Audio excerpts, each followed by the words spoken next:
अस्सलामुअलैकुम दोस्तों, उम्मीद से सारी ऐसी ठीक बहुत पहले चैनल में खुश आमदीद। दोस्तों तुझे पता ओतर गए मर्डर केस श्रीनगर लाल बाजार यथ में बुजुर्ग लेडी आए मर्डर करना। दोस्तों सह केस गो आज असल पे सॉल्व।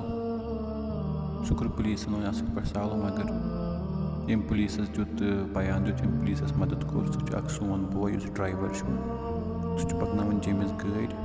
तो तम कोर सह केस कैंचन घंटन में सॉल्व। मिलो दोस्तों वो वीडियो क्लिप पत कर ब्रोह कुन कह TRC स्टैंड चलाना गाड़ी जहाँ बस गई थी गो सुबह आव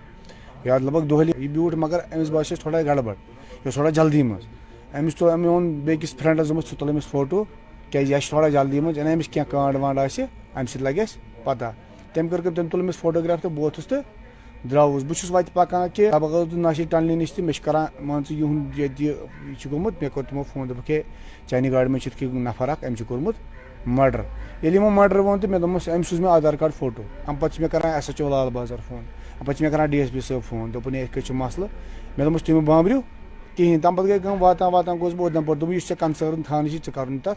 हवाल मे दोपस बह त्रा पान तम पे गोस बह कंसर्न थाने उधमपुर आन मे थाने अत जल्दी मज पे बह टिकरी टिकरी टिकरी मे कोर टिकरी थाने वाले हवाल तम पे क्या ये अमिस चंदन मन सोन वोन सह कोर तमिस तथी सोरे तम पे कोर मे थाने वाले हवाल तम पे रोज थाने वाले कोर वारिया रेस्पेक्ट तमो त्रोस पे बह यल दोपस नेर तो